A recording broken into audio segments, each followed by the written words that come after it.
조선시대 어느 시골 마을에 어릴 적부터 친형제처럼 서로를 생각하고 아껴주는 중마고우 두 사람이 있었다.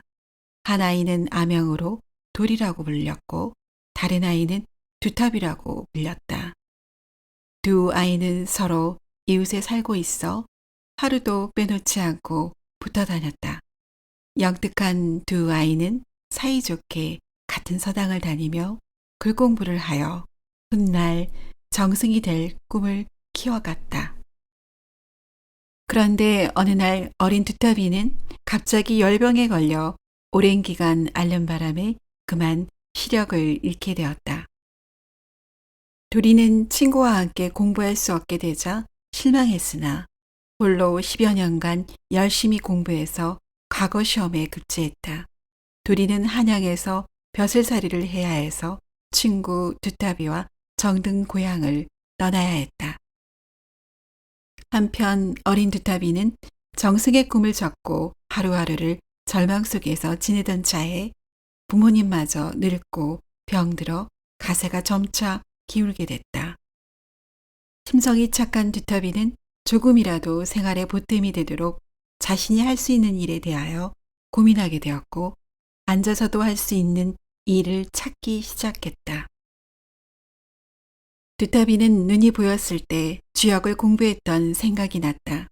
당시에는 앞을 보지 못하는 사람들이 점쟁이를 업으로 삼는 경우가 흔했다. 두타비는 어렵사리 점수를 배워 점집을 내었다.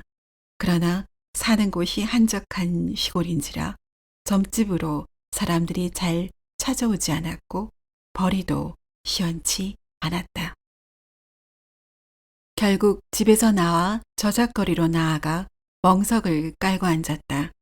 여전히 이름이 알려지지 않아 사람들이 뜸했고 가끔씩 사람들이 거린으로 오해하기 일쑤였다. 행색은 점점 남루해지고 멀리서 보면 거지가 동냥하는 것으로 비춰졌다. 이렇듯 두 친구는 서로 떨어져 지냈고 무심한 세월은 흘러 10여 년이 되었다. 둘이는 순탄하게 벼슬살이를 해서 재상이 되었다. 시간이 흐를수록 어린 시절의 친구가 그리워졌고 동문수학하던 두타비가 보고 싶었다. 둘이는 시간을 내어 친구를 보러 고향으로 향했다. 둘이는 고향 길가에서 초라한 행색으로 멍석을 깔고 앉아 점을 보는 두타비를 발견했다. 여보게 친구, 나 돌일세. 자네 중마고 돌이라네. 두타비는 오매불망 그리워하던 친구의 목소리를 듣고 반가웠다. 여보게 이 얼마만인가. 자네 얼굴을 볼 수 없으니 한탄스럽구먼. 두 중마고우는 서로 부둥켜 안고 회포를 풀었다. 잠시 후 둘이는 두타비의 생활이 어렵다는 얘기를 듣고 마음이 아팠다. 어떻게든 돕고 싶었으나 자신 또한 여러 사정으로 재물을 모으질 못해 풍족하지가 못했다. 둘이는 돌 방도를 궁리하던 끝에 두타비에게 말했다. 여보게 친구, 내 자네를 돌 방도를 일러줄 터이니 내 말을 잘 듣게나. 내가 타고 온 말을 동문 밖 마을 어귀에 있는 세 번째 소나무에 메어두겠네. 고을 수령도로 자네에게 점을 쳐 잃어버린 말을 찾도록 하겠으니 자네가 점을 쳐 찾는 척하게나. 두타비는 거짓점을 치자는 친구의 제의가 내키지는 않았으나 이름이 나면 지금보다 형편이 나아질 것이고 또 친구의 호의를 생각해 따르기로 했다. 마침내 친구가 한 말대로 두타비는 고을 원님의 명을 받아 점을 쳐 말을 찾았다. 이 일로 두타비의 명성이 고향 마을을 벗어나 전국에 널리 알려지게 됐다. 이렇듯 친구에게로 이름이 알려져 두타비의 생활이 점점 나아졌다. 두타비는 친구 둘이가 너무 고마웠고 두 친구 사이의 우정은 더욱 두터워졌다. 이때 궁궐에서는 임금이 아끼던 옥으로 만든 허리띠가 사라지는 일이 일어났다. 아무리 찾아보아도 도저히 찾을 수 없게 되자 한 신하가 임금에게 말했다. 전하, 점을 쳐 잃어버린 물건을 찾은 것으로 유명한 두탑이라는 점쟁이가 있사옵니다. 이자를 불러 점을 치게 하겠사오니 윤호하여 주시옵소서. 임금은 이 말을 듣고 당장 두타비를 궁에 들도록 지시했다. 어명을 거역할 수 없던 두타비는 어쩔 수 없이 궁으로 향했다. 하지만 이전의 명성이 꾸며진 것이라 이번 일로 공경에 빠질 것이 염려되었다. 두타비는 말을 타고 가는 중에도 자신이 옥대를 찾을 수 없을 것 같아 탄식하며 불가서리, 불가서리 하고 말했다. 이 말은 말할 수 없는 데라는 한자 말이었다. 그때 두타비를 멀리서 따라오던 수상한 자가 이 광경을 지켜보고 있었다. 옥대를 훔친 자가 보낸 염탐꾼이었다. 염탐꾼은 자신을 사주한 사람에게 즉시 달려가서 고했다. 나리마님, 그 점쟁이가 불개서리 하며 나리의 성함을 계속 외치면서 가고 있습니다요.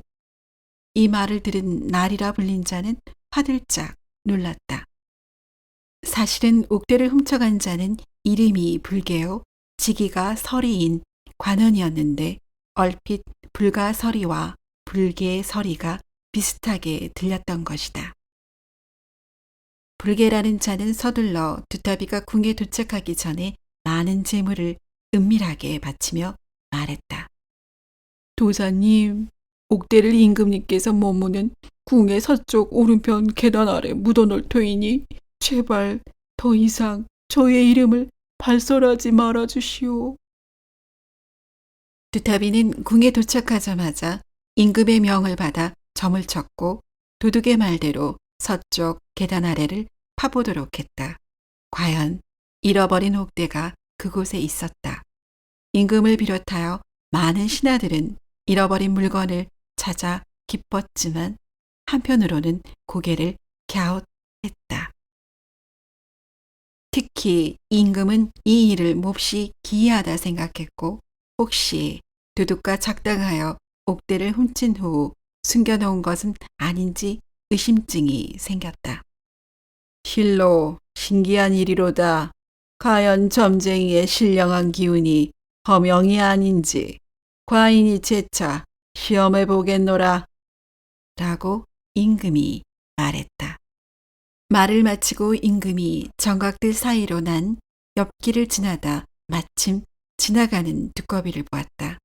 임금은 내시에게 그 두꺼비 이외에다 큰 돌을 덮어놓으라고 일러두고 두타비에게 갔다. 임금이 두타비에게 물었다.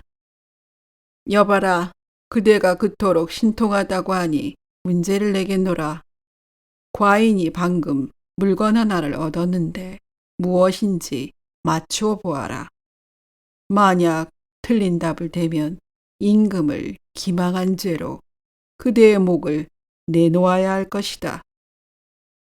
물론 맞는 답을 낸다면 천금을 내리겠노라. 두타비는 난감했다. 두타비는 친구 덕에 거짓 명성을 얻어 결국에는 죽을 지경에 이르렀다는 생각이 들었다. 두타비는 절망하여 그 자리에 쓰러져 엎드리며 도리가 두타비를 죽이네 라고 오열하며 외쳤다. 임금은 이 말을 듣고 크게 감동하며 말했다. 과인이 돌로 두꺼비 한 마리를 눌러놓아 죽을지도 모른다는 것을 이자가 마치다니 신통하고 신통하도다. 과연 신령한 점쟁이가 맞구나. 임금은 도리가 재상의 아명인 줄 몰랐고 두타비가 두꺼비의 방언인 것을 알았기에 이렇게 말한 것이다. 임금은 문제를 맞춘 두타비에게 천금을 상으로 하사했다. 두타비는 잠시나마 친구를 원망했던 것을 사과했고 둘은 더욱 친하게 평생지기로 행복하게 살았다고 한다. 후에 사람들은 두타비의 일화를 두고 말들이 많았다. 일부 사람은 허명으로 우연히 상황이 맞아떨어져 행제를 한 것이라고 말했다. 또 한편으로는 두 번의 우연이 누구에게나 찾아오는 것이 아니라 오랜 세월 동안 서로를 이해하고 착하게 살아온 두 친구의 우정을 하늘이 가상히 여겨 도와준 것이라고 말했다고도 전해진다.